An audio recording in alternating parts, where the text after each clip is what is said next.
Rubens, e esse pedido de réplica no final da sessão de ontem que o ministro Joaquim Barbosa fez? Isso pode dar em polêmica? E o que se pode pedir em uma réplica? Bom, eu acho que em primeiro momento a gente tem que fazer uma distinção de que o termo réplica, tréplica, não é adequado para os ministros ou para nenhum juiz. É um termo utilizado para as partes, para os advogados, para a defesa, quando estão trocando as peças e os argumentos para convencimento do juiz.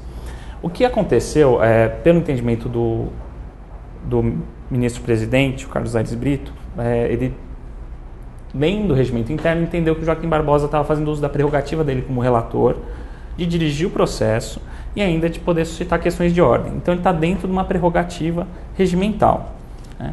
E isso se deve à natureza da divergência que abriu no final.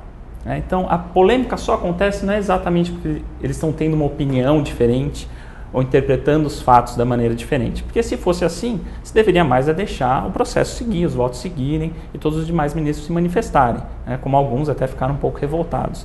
Mas na medida em que eles estão divergindo sobre quais foram os fatos, né? Qual laudo pericial adotar, ou seja, um que vai dizer foi subcontratado 99% dos serviços licitados ou foi 86%, na medida em que se tem que decidir por qual laudo apoiar o voto, esse é um pedido de esclarecimento, na verdade. Então não é uma divergência de interpretação.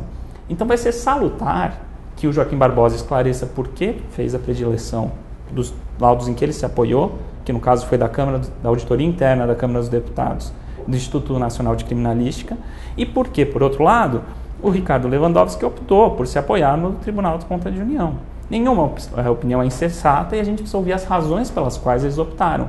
Então vai ser bom ficando claro que é sobre isso que o Joaquim quer se manifestar, né? Então, faltou esse esclarecimento, né? Ele falou que ia esclarecer dúvidas, acredito que seja sobre esse ponto. Se for sobre esse ponto, faz todo sentido que o Lewandowski se manifeste para dar mais embasamento, inclusive, para o voto dos próximos ministros, já que são eles que têm mais contato com o processo, mais propriedade, pois tiveram mais tempo para lidar com esses dados.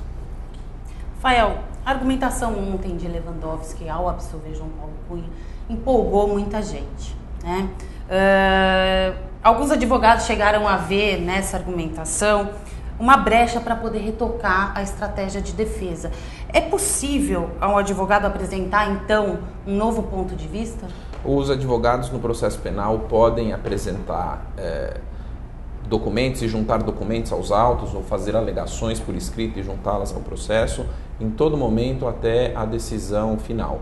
Entende-se que, tendo em vista que está em jogo e principalmente o fato de que o que todo mundo espera de um processo penal é que, afinal das contas, ele consiga trazer o veredito que se aproxime o máximo possível da verdade, não é conveniente que você limite, por questões procedimentais ou formais, a possibilidade das partes aduzirem novos argumentos e trazerem novas provas até a situação da decisão final. Então, nesse sentido, não existe nenhum problema. Eu nem caracterizaria isso como uma brecha, porque, na verdade, não foi a manifestação que abriu a oportunidade de... eles podem, a todo momento, independentemente do que os juízes estejam dizendo, oferecer novas petições e novas interpretações suas e se manifestar por escrito, né? Muito embora a palavra agora esteja com a bancada dos ministros e não mais com os advogados.